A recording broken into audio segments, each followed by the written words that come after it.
What's going on, people? So today's video is going to be a bit different. I'm going to give you guys what I think are my predictions for this year. You know what, at the end of the day, it's all speculation.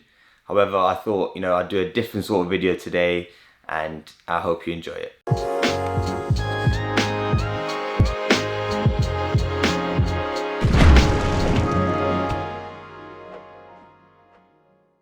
Like I said, this is my own personal views. I could be completely wrong, looking back at the end of the year, but I just want to do a different video. At the end of the day, I don't have a crystal ball. I can't see the future, and really and truly, I don't like speculating. At the end of the day, you on the other side of that screen need to do your own research, gather your own facts, and come up with your own conclusion. Let's start with 2020. So 2020 was an odd year. Everyone thought it was going to crash, but it didn't. The lockdown came on, and I think this is one of the biggest reasons was that everyone wanted to buy, a lot of people wanted to buy properties. And when the lockdown restrictions were lifted, all that pent up, demand just shot through the roof, and this started this whole momentum for the rest of the year. And I can't just leave it on that. Obviously, the stamp duty holiday played a big part. No one wanted to miss out, and this essentially gave it such a big push. At this point, last year, you could essentially, anyone really looking to sell a house could put it up, and there'd be enormous interest. Not only that, with all the government help with civil loans, bounce back loans, furlough, that meant there was less, cash flow issues, less unemployment, which meant that people were able to buy their house, and people being at home meant they were able to spend a lot more time researching properties. Like I said, it's going to be a quick video. Before I go into 2021, please hit that like button, smash that subscribe button, and just give us some support. 2021, I don't think there's going to be a crash. Given what I think, I'm not the most experienced. I know there's people who've been doing this for 40 years, 50 years, but you know what, I think the government is going to try help not, cause a huge recession. So I think there won't be a crash in the property market, though I think there'll be a slight dip. Reason for the dip, and I know a lot of you probably think this already, I know this is, I think it's going to be the stamp duty holiday, ending. Though I think they will extend it past March. When they do, end it, this will end up in a slight dip, a less demand. People will stop buying.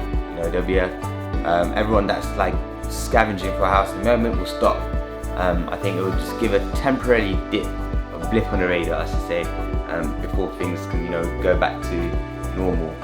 Second, and it's a huge thing, and a lot of the points I'm going to cover fall under this category, and I think it's the unemployment, the furlough ending, with businesses streamlining because of the furlough. It's all just stacked up now. Businesses outsourcing now. That means there's just going to be more unemployment. Never mind businesses going bust, and there's going to be businesses that pulled out, all these loans that, even though the interest rate is low, they're going to need to pay, a certain amount back now. Another one, and I know Rishi Sunak has been speaking about this a couple of times, is the capital gains tax that I think is going to hit a lot of property investors, which can, be subsided, not avoided, but minimized if you have the right contacts, within the tax industry. A good accountant, a property savvy accountant might be able to help minimize, the hits that you might take.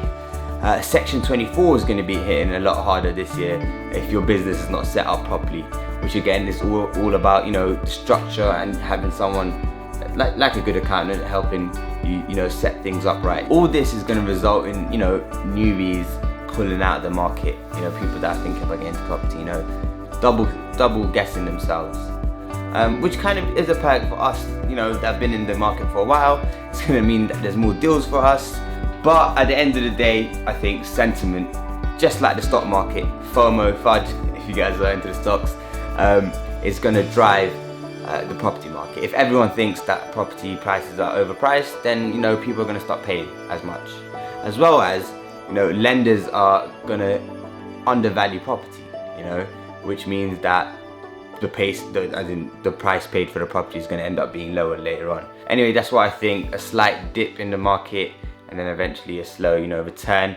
I don't think it's going to be anything major, but I guess we'll have to wait and see. Listen.